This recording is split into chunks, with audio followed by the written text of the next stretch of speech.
परिचय। माँ, उस विशाल पहिए को देखो, वह गतिशील है। हाँ, वो विशाल पहिया गतिमान है। गति क्या होती है माँ? गति भौतिक विज्ञान का एक महत्वपूर्ण अध्याय है। इस संसार में हर चीज गतिशील है।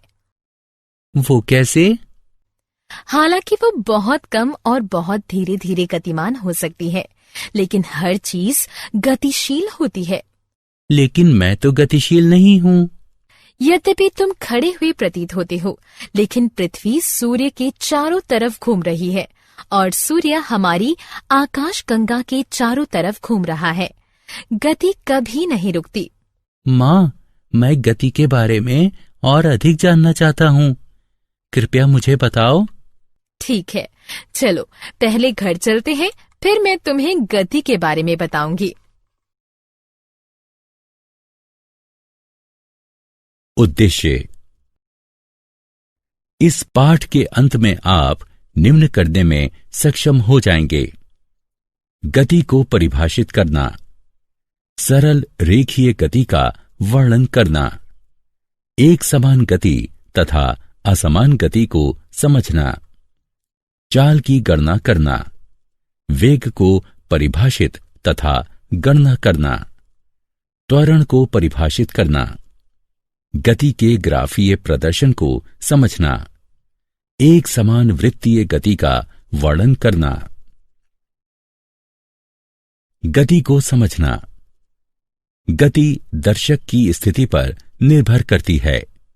उदाहरण के लिए हम देख सकते हैं कि एक वाहन धरातल के सापेक्ष गति में है।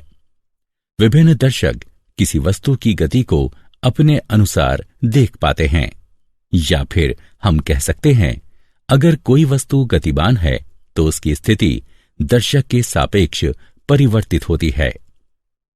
एक घूमती कुर्सी, एक झूला, एक उछलती गेंद गतिशील वस्तुओं के उदाहरण हैं। पृथ्वी का सूर्य के चारों तरफ अपनी कक्षा में घूमना भी गति कहलाता है। सरल रेखीय गति। हमारे संसार में हर चीज गतिमान है, यहां तक कि स्थिर वस्तुएं, जैसे कि हमारा घर भी सूर्य या और तारों के सापेक्ष गति में है। गति पूर्णता ऊर्ध्वाधर, जैसे कि एक गिरता हुआ पत्थर, पूर्णता क्षैतिज, जैसे कार का राजमार्ग पर चलना, या तिरछी, जैसे एक हवाई जहाज का रनवे पर एक कोण पर उड़ान भरना होती हैं। किंतु ये एक सरल रेखा में होना चाहिए। जब हम भौतिक विज्ञान में किसी वस्तु की स्थिति को ज्ञात करने की कोशिश करते हैं, तब हम उसकी स्थिति को किसी निर्देश बिंदु से निर्धारित करते हैं। इस बिंदु को मूल बिंदु कहते हैं, जो कि अक्ष का शून्य बिंदु होता है, एक्स, वाई या जेड। हम किसी वस्तु की स्थिति का अंकीय प्रदर्शन उसको निर्देश बिंदु के धनात्मक दिशा या ऋणात्मक दिशा में रखकर करते हैं। उदाहरण के लिए एक कण को x बराबर 10 मीटर रखते हैं। यह कण x अक्ष के मूल बिंदु से 10 मीटर दूर स्थित होगा। जैसा कि तुमने पाया कि वस्तु की स्थिति को लंबाई की किसी मात्रक से मापा जाता है, हम यहां उदाहरण के तौर पर मीटर को मात्रक लेंगे। यहां वस्तु द्वारा तय की गई दूरी 10 मीटर है। किसी वस्तु की दूरी को निर्धारित करने के लिए हमें केवल अंकीय मान की आवश्यकता होती है, ना कि उसकी गति और दिशा की। किसी भौतिक राशि का अंकीय मान उसका परिमाण होता है। वस्तु की प्रारंभिक एवं अंतिम स्थिति के बीच की न्यूनतम दूरी को वस्तु का विस्थापन कहते हैं। एक समान गति तथा असमान गति। एक समान गति तथा असमान गति को समझने के लिए एक उदाहरण लेते हैं। इस सारणी यानी तालिका को देखो। यह कार ए द्वारा तय की गई दूरी है। माना कि 0 सेकंड में ये 0 मीटर दूरी तय करती है। 5 सेकंड में ये 10 मीटर तय करती है। 10 सेकंड में ये 20 मीटर दूरी तय करती है, इत्यादि। या हम कह सकते हैं कि हर 5 सेकंड में कार 10 मीटर दूरी तय करती है, क्योंकि ये समान समय अंतराल में समान दूरी तय करती है, तो उसकी गति को एक समान गति कहते हैं। अब कार बी को देखो। कार बी 5 सेकंड में 5 मीटर दूरी तय करती है। 10 सेकंड में ये 15 मीटर दूरी तय करती है। 15 सेकंड में ये 20 मीटर दूरी तय करती है। हमने देखा कि कार बी समान समय अंतराल में समान दूरी तय नहीं करती, तो उसकी गति को असमान गति कहते हैं। चाल। क्या तुम विभिन्न चाल से चल रही दो समान वस्तुओं में अंतर बता सकते हो? जैसा कि हम सब जानते हैं कि समान समय में वो वस्तु अधिक दूर जाती है जो कि तेज चलती है या तेज चाल से चलती है, बजाय उस वस्तु के जो धीरे चलती है। चाल में दूरी एवं समय दोनों साथ साथ होते हैं। तेज का मतलब या तो दूर, ज्यादा दूरी, या जल्दी यानी कम समय से होता है। किसी वस्तु की चाल को दुगना करने का मतलब होता है कि समान समय में दुगनी दूरी तय करना। किसी वस्तु की चाल को दुगना करने का मतलब निर्धारित दूरी के लिए आवश्यक समय को आधा करना भी होता है। वस्तु द्वारा इकाई समय में तय की गई दूरी के उपयोग से उस वस्तु की गति की दर प्राप्त की जा सकती है। चाल का मात्रक मीटर प्रति सेकंड होता है। इसे इस चिन्ह द्वारा प्रदर्शित किया जाता है। अधिकतर अवस्थाओं में वस्तुएं असमान गति में होती हैं, इसलिए हम उन वस्तुओं की गति की दर को उनकी औसत चाल के रूप में व्यक्त करते हैं। वस्तु की औसत चाल उसके द्वारा तय की गई कुल दूरी को कुल समय अवधि से भाग देकर प्राप्त की जा सकती है। यदि एक वस्तु t समय में s दूरी तय करती है तो इसकी चाल v बराबर s/t होगी। दिशा के साथ चाल। एक निश्चित दिशा में चाल को वेग कहते हैं। किसी वस्तु की चाल व्यक्त करती है कि वह कितनी गति से चल रही है, जबकि वेग वस्तु की चाल एवं दिशा दोनों को दर्शाता है। एक समान वेग के लिए वस्तु को नियत चाल से निश्चित दिशा में चलना चाहिए। इसकी गणना औसत चाल की गणना के समान ही होती है। औसत वेग को प्रारंभिक वेग और अंतिम वेग के अंकगणितीय माध्य के द्वारा प्राप्त किया जा सकता है। औसत वेग बराबर प्रारंभिक वेग जमा अंतिम वेग बटे 2। गणितीय रूप में v/a/v बराबर u जमा v बटे में 2, जहां v/a/v औसत वेग है, u प्रारंभिक वेग है तथा v वस्तु का अंतिम वेग है। चाल तथा वेग दोनों का मात्रक समान अर्थात मीटर प्रति सेकंड होता है।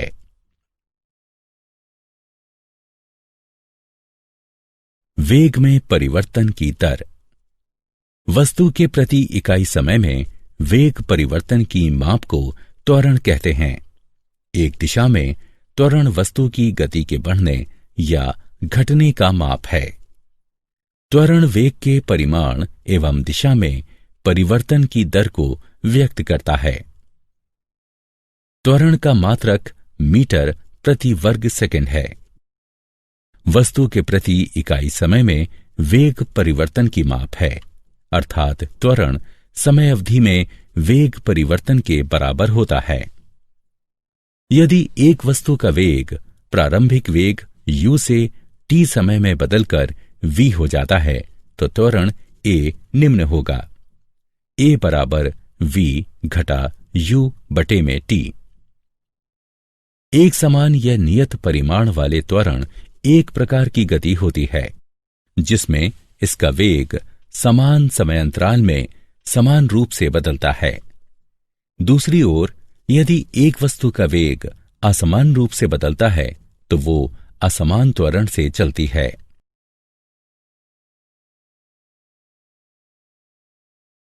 उदाहरण, चलो एक रेसिंग कार का उदाहरण लेते हैं। यह प्रारंभ से अंतिम तक 10 मिनट या 0.17 घंटे में 23 किलोमीटर दूरी तय करती है। हमको इसकी औसत चाल तथा औसत वेग की गणना करनी है। हमें पता है कि औसत चाल तय की गई कुल दूरी को कुल समय अवधि से भाग देकर प्राप्त किया जा सकता है। अर्थात औसत चाल 23 किलोमीटर दूरी को 0.17 घंटे से भाग देने पर 135.29 किलोमीटर प्रति घंटे के बराबर आएगा। उसी प्रकार से औसत वेग कुल विस्थापन को कुल समय अवधि से भाग देकर प्राप्त किया जा सकता है।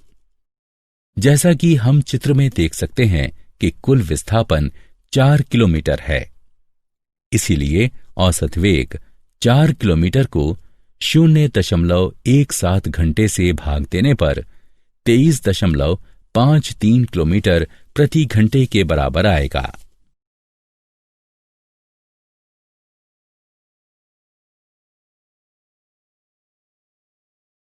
गति का ग्राफीय प्रदर्शन। एक ग्राफ दो प्रकार के आंकड़ों में संबंध का चित्रीय प्रदर्शन है, जिसमें एक प्रकार के आंकड़े निर्भर चर तथा दूसरे प्रकार के आंकड़े स्वतंत्र चर होते हैं। विस्थापन। क्योंकि विस्थापन एक निर्भर भौतिक राशि है, इसलिए समय ग्राफ में इसको y अक्ष पर प्रदर्शित किया जाता है तथा समय स्वतंत्र राशि है, अतः इसे x अक्ष पर प्रदर्शित किया जाता है। अगर किसी वस्तु की स्थिति समय के साथ बदलती है तो वो गतिशील है। यदि कोई वस्तु समान समय अंतराल में समान विस्थापन तय करती है तो ग्राफ x अक्ष पर एक सीधी रेखा होगी जो एक समान गति को प्रदर्शित करता है। यदि ग्राफ एक वक्र है तो वो असमान गति को प्रदर्शित करता है। विस्थापन समय ग्राफ का ढलाव वस्तु के वेग को प्रदर्शित करता है। हम इसके बारे में एक छोटे से क्रियाकलाप के बाद विस्तार से जानेंगे।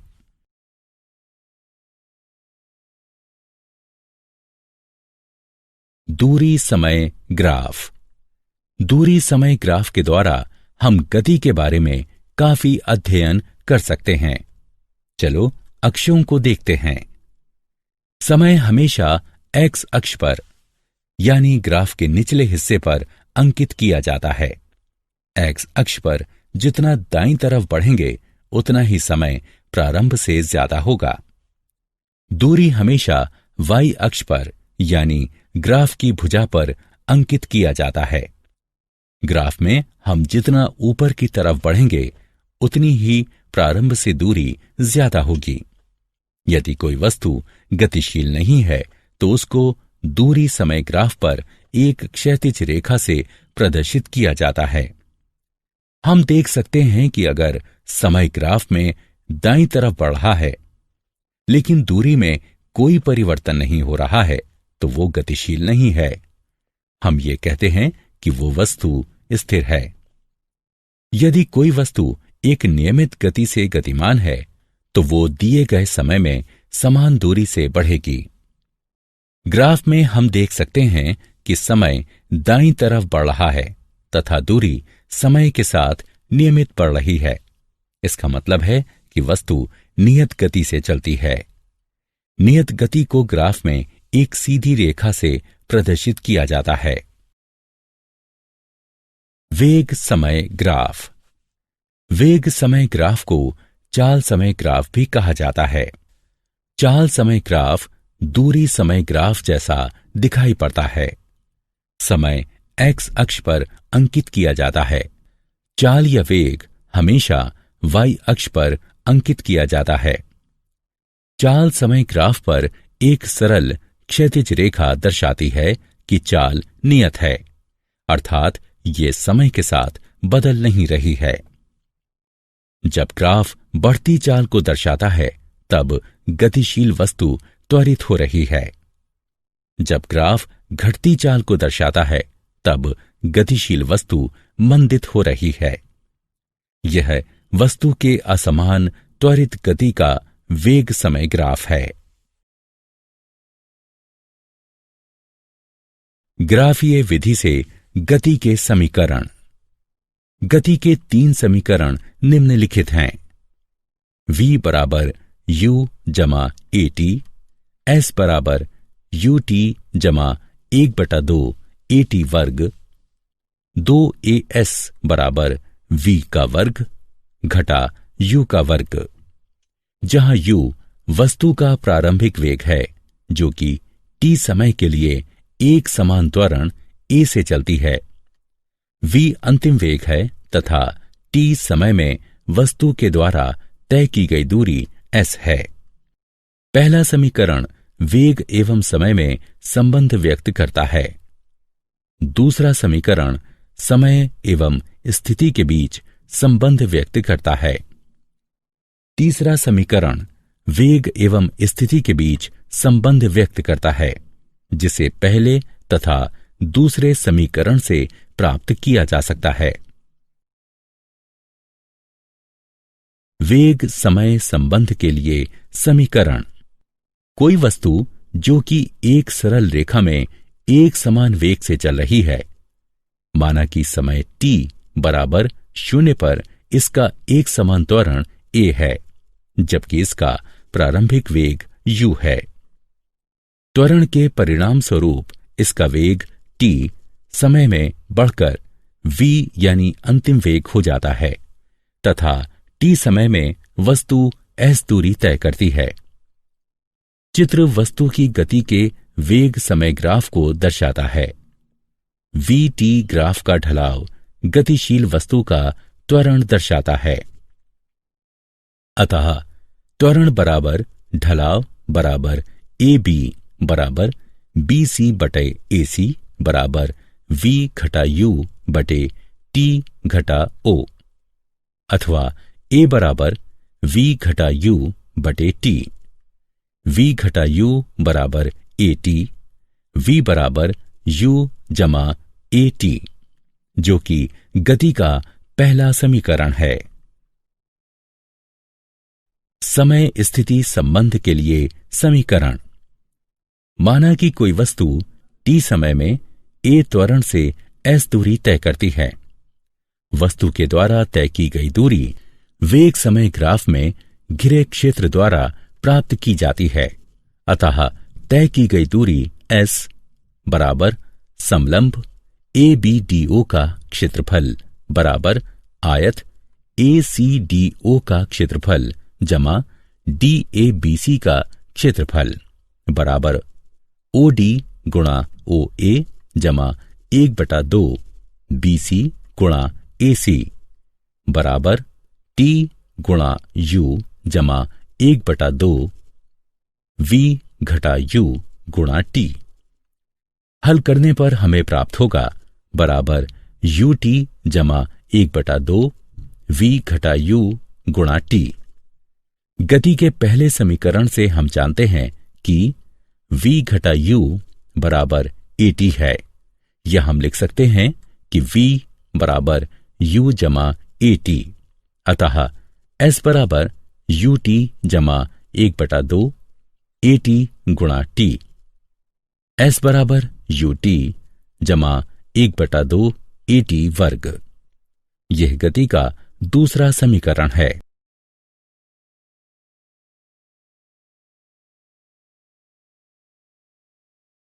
वेग स्थिति संबंध के लिए समीकरण। गति का तीसरा समीकरण इन पहले 2 समीकरणों से प्राप्त करेंगे। वेग समय ग्राफ से तय की गई दूरी s बराबर समलंब OABD का क्षेत्रफल बराबर 1/2 B1 जमा B2 गुणा h बराबर 1/2 OA जमा BD गुणा AC। OA बराबर U, बी डी बराबर वी और ए सी बराबर टी रखने पर हम पाते हैं एस बराबर 1/2 यू जमा वी गुणा टी। समीकरण 1। लेकिन जैसा कि हम जानते हैं कि ए बराबर वी जमा यू बटे टी अर्थात टी बराबर वी घटा यू बटे ए। टी का दिया हुआ मान दिए गए समीकरण 1 में रखने पर हम पाते हैं वी वर्ग माइनस यू वर्ग बराबर 2as बराबर वी जमा यू वी घटा यू। सूत्र ए वर्ग घटा बी वर्ग बराबर ए जमा बी ए घटा बी का उपयोग करके हम पाते हैं वी जमा यू वी घटा यू बराबर 2as। वी वर्ग घटा यू वर्ग बराबर 2as। यह गति का तीसरा समीकरण है। एक समान वृत्तीय गति। किसी वस्तु का एक वृत्तीय पथ पर एक समान चाल से घूमने को एक समान वृत्तीय गति कहते हैं। वस्तु की घूर्णन अक्ष से दूरी हमेशा एक समान रहती है। जब कोई वस्तु एक वृत्त में घूमती है तो उसकी दिशा निरंतर बदलती रहती है। हिंडोला एक समान वृत्तीय गति का एक उदाहरण है। उपग्रह जैसे कि कृत्रिम उपग्रह या चंद्रमा जो पृथ्वी की कक्षा में घूम रहे हैं उनकी गति एक समान वृत्तीय गति जैसी है। ग्रह जो सूर्य की कक्षा में घूम रहे हैं उनकी गति एक समान वृत्तीय गति जैसी है। क्या आप जानते हैं सर आइजैक न्यूटन सदी के सबसे प्रभावी वैज्ञानिकों में से एक हैं। उन्होंने बहुत सारे सिद्धांत दिए हैं तथा बहुत सारे क्षेत्रों जैसे कि भौतिकी, गणित तथा दर्शन में महत्वपूर्ण योगदान दिया है। इंग्लैंड में पैदा हुए सर आइजैक न्यूटन बहुत प्रभावी भौतिक शास्त्री, गणितज्ञ, दार्शनिक, रसायनविद तथा ब्रह्मज्ञानी थे। न्यूटन की गति के 3 नियम वस्तु की गति पर लगने वाले बल से संबंधित हैं। जॉन्स केपलर ने खगोल के क्षेत्र में अपने अद्भुत कार्य से 17वीं सदी में विज्ञान में क्रांति लाने में योगदान दिया।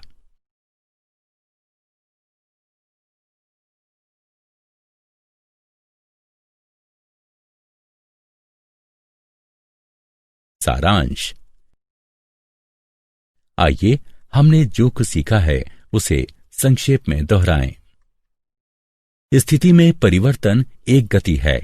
इसकी व्याख्या तय की गई दूरी या विस्थापन के रूप में की जा सकती है। एक वस्तु की गति का समान या असमान होना उस वस्तु के वेग पर निर्भर करता है जो कि नियत है या बदल रहा है। प्रति इकाई समय में वस्तु के द्वारा तय की गई दूरी उसकी चाल होती है और प्रति इकाई समय में हुआ विस्थापन उसका वेग होता है।